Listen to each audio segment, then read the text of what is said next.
as it is a narrative poetry, tells a story but is also a poem. It includes story elements like characters, setting, plot, action, conflict, and resolution, even dialogue also. It includes author's thoughts and feelings, external story and internal story. Uses figurative language and poetic techniques also like rhyme, rhythm, stanzas, metaphors, similes, personification. It can be written from different points of view, like first person as I is used by the child, so that is why first person is used. Third person, not with the third person. Okay. Author's purpose is to entertain and to leave the reader with a story to remember.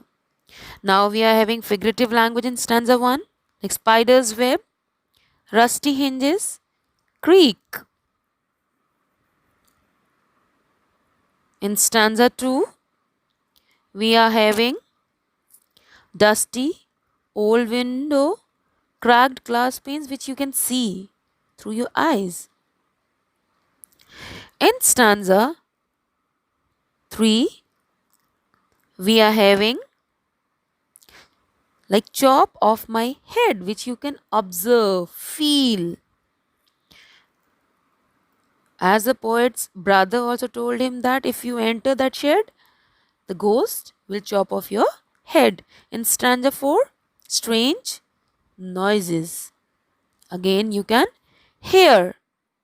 So, both visual as well as audio, visual images you can see.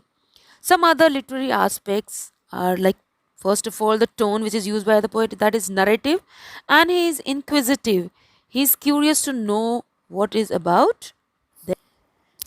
And the mood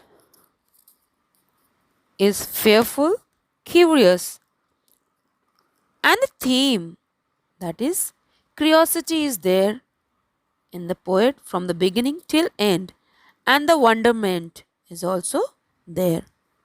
Now we'll talk about the summary of the poem. The poem is about the shed, which is a small room away from the main house. It is located at the bottom of the poet's garden. It is in the worst condition. Wherever poet passes through it, he feels somebody is staring at him. His brother threatens him by saying that ghost stays in the shed, who hides himself under the rotten floorboards, who may jump and attack on the poet. In fact, there is no ghost inside the shed.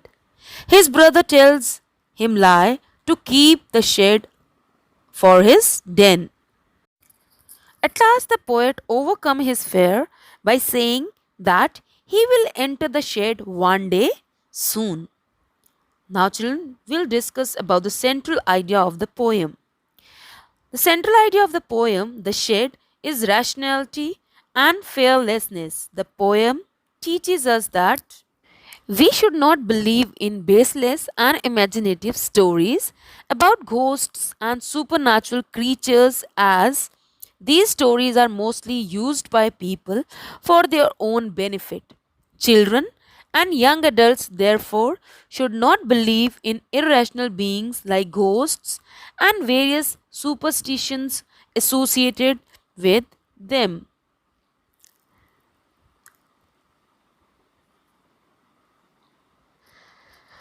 Okay, children, now there is a home assignment for you, as you all have read the poem. So, I want you to find out the rhyming words in the poem. Thank you, children.